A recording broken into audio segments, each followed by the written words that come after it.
That's such an important point when you're talking about the working out, because a lot of people, when they think about working out, they think of it as being a physical thing. Right. No. I did it for mental. Yeah. People always say, my God, like, no, don't look at it like, I didn't care about losing weight. I didn't care about being the fastest person. I wasn't making the Olympics. I wasn't going to pros. I could barely read and write when I was in a junior in high school. I wasn't going anywhere. I saw working out as a way for me to build calluses on my mind. I had to callous over the victim's mentality. So I watched these movies. I talked about Rocky last time I was on here. I always equated training to mental toughening. Like, it always looked brutal. People waking up early and doing all these things, and it looked horrible. I was like, wow, man, I got to start doing that. Not to get better, bigger, and stronger, but that is what's going to build me. That looks uncomfortable. That looks brutal. And getting up early, I don't want to do that. So I made this long list of things I don't want to do. And through that, I found myself. I started, I'm like, you guys aren't doing this shit in high school. You guys aren't getting up at 5 o'clock in the morning, running over here in this golf course. So I started seeing myself very differently than the average human being. I was like, hang on a second. I have something they don't have.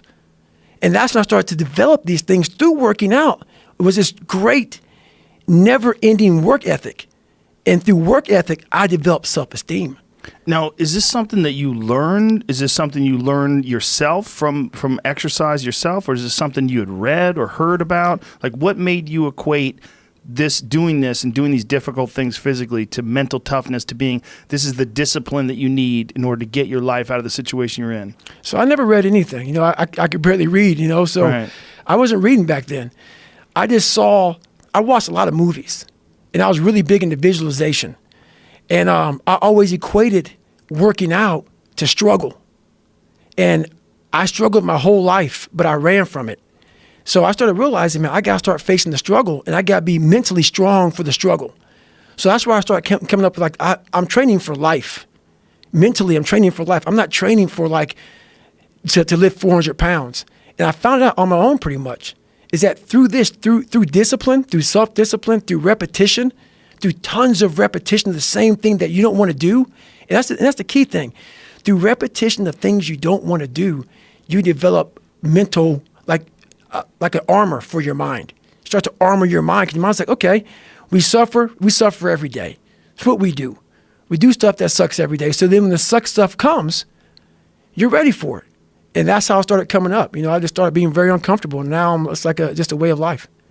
It's a crazy thing to figure out, though. It's like that you figured it out, and you didn't just figure it out, you embraced it. Like when you were talking about your senior year of high school, when you're talking about your mirror being your accountability mirror, like you had a radical shift. Mm-hmm. Like you just decided to not be a fucking loser, right, and to start tightening up and start holding yourself accountable and get ready for things. So I had this my whole life. I mean, I don't know if people believe in God or what. I don't care what you believe in. There's been this unrelenting voice in my head. We all have this voice. It's the right or wrong voice. And a lot of times that voice guides us into comfort. And my voice guided me into comfort a lot. But I had this other voice I heard my whole life saying, hey, motherfucker, what are you doing? Nah, man, we got to go over here. We got to go over here to that rock pile over in the fucking corner where nobody's at. That's where victory's at. We're over there in that corner. So this voice was giving me all these answers. I wasn't a real smart kid growing up, but I had this crazy voice in my head saying, over there is where the fucking answers are. And I didn't want to listen to it because over there was pain. Over there was me looking in the mirror. Over there was me being accountable for all these things I went through my life. Even though people put them on me, it's now mine to own. And I didn't want to go over there by myself, but I had to. And this voice was guiding me there. It's God, whatever you want to call it. But that's what it was in me. I have a few insults I like to use, and I throw that around a lot. Oh, you're weak. What do you mean I'm weak? You're weak. No, I'm just depressed. You're weak. Get over it. Because people are weak. And every time someone says to me, I'm not weak, I say, you are. They go, no, I'm not. I say, yes, you are. And here's the ironclad proof. And if you want to test yourself now, am I weak or not? Here's the test. So I want you to do 500 press-ups today. One of three things is going to happen. You're going to watch this video and go, nah. You're the weakest of all, you fucking coward. You're watching this, you're gonna do 500 press-ups. 500 push-ups, how is that gonna harm you in any way? It can only make your life better.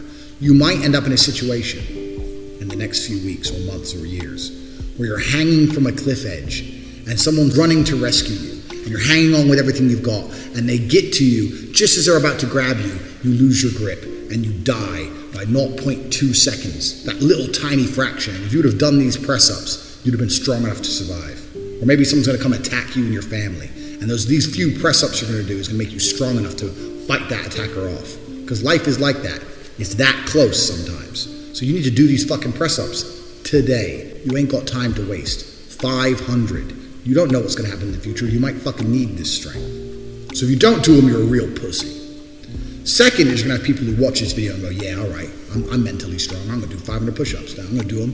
And you're going to start, you're going to get to 47. Then you're going to stop and go, okay, I'll do some more in an hour. And then you're going to do like another 33. And what's going to happen, when you get to 261, you're going to sit there and go, well, I tried, and that's not bad for the first day. And, you know, that's a good start. No. I said 500. I didn't say 261. I didn't say 499. I said 500. So you're quitting too, because you can do 500. Your body will allow you within 24 hours to complete 500 press-ups. But your mind won't do it because it's hard. So you quit like a fucking pussy because you're mentally weak. So you're a pussy too. Third is the kind of people who are going to lie. YouTube comments. I did 500. No, you didn't. Shut the fuck up. You're a fucking liar. And then there's 1% of you who's going to watch this video and go, you know what? Fuck it. I'm going to do 500. And it's going to be hard, and I'm going to want to quit, but I'm actually going to finish it. If you genuinely finish those 500 push-ups, genuinely, then you are not a mentally weak person.